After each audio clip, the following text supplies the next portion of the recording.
Good morning students. Today we will continue our chapter vectors. So first definition is negative vectors. Negative vectors हमने already कर लिया था. Negative vectors कौन से होते हैं? दो वेक्टर्स अगर उनका मैग्नीट्यूड सेम है बट डायरेक्शन ऑपोजिट है तो उनको हम बोलते हैं negative vector. And the next definition is को इनिशियल वेक्टर्स. नेम से ही पता चल रहा है, को का मतलब होता है सेम, इनिशियल मतलब सेम पॉइंट, स्टार्टिंग पॉइंट जो सेम हो. The vectors are said to be coinitial if their initial point is common. मतलब क्या है, अगर कोई भी वेक्टर्स का इनिशियल पॉइंट सेम है, कॉमन है, तो उनको हम बोलते हैं coinitial vectors. Next is collinear vectors. Collinear मतलब सेम लाइन में मूव करते हैं. These are those vectors which having equal and unequal magnitude and are acting along the parallel straight lines. मतलब क्या है, कोई भी वेक्टर्स चाहे उनका मैग्नीट्यूड सेम है चाहे नहीं है बट वो हमेशा पैरेलल लाइंस में ही मूव करते हैं, सेम लाइंस में, तो उनको हम क्या बोलते हैं? Collinear vectors. Coplanar vectors. Coplanar same plane मतलब क्या है, अगर जो वेक्टर्स है वो एक ही प्लेन में लाई करते हैं तो उन सारे वेक्टर्स को हम क्या बोलते हैं? कोप्लेनर. लाइक दिस, ये सारे एक ही प्लेन में लाई कर रहे हैं तो इनको हम क्या बोलेंगे? Coplanar vectors. लोकलाइज्ड वेक्टर्स कौन से होते हैं? It is that vector whose initial point is fix. जिन वेक्टर्स का इनिशियल पॉइंट फिक्स होता है उनको हम बोलते हैं लोकलाइज्ड वेक्टर, और जिनका इनिशियल पॉइंट फिक्स नहीं होता उनको हम बोलते हैं नॉन लोकलाइज्ड वेक्टर्स और फ्री वेक्टर्स. उसके बाद आता है position vector and displacement vector. जैसे मान लो हमारे पास एक डायग्राम है, इसमें क्या है? O2A. जो O2A वेक्टर है this is known as position vector. अब हमने एक और बॉडी ली O2B, ये भी क्या हो गया? Position vector. और जो दोनों के बीच में डिस्टेंस है A to B, this is known as the displacement vector.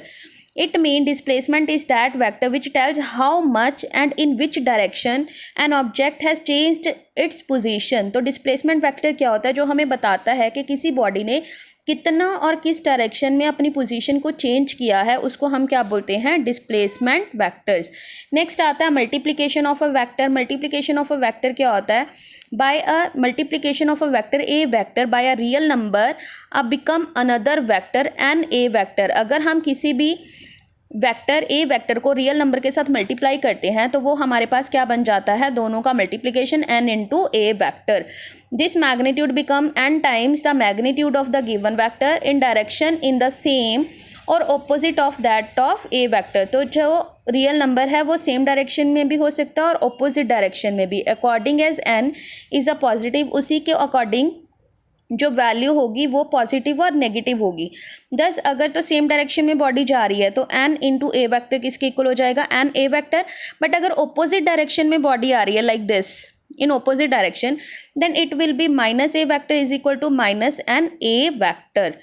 Next है multiplication of vector by a scalar. अगर हम किसी भी, ये क्या था? रियल नंबर के साथ जब हम मल्टीप्लाई करते हैं किसी वेक्टर को, अगर हम किसी वेक्टर को स्केलर के साथ मल्टीप्लाई करते हैं, when a vector A vector is multiplied by a scalar it becomes a vector. क्या बन जाएगा वो? S into A vector whose magnitude is S times the magnitude of A vector. It acts along the direction of A vector. वो भी same A vector की direction में ही act करेगा. जैसे मान लो ए वेक्टर की वैल्यू हमारे पास 100 newton due west and S is equal to 10 second. Then S into A vector is equal to, दोनों को क्या कर देंगे? Multiply. Then it is the multiplication of a vector by a scalar.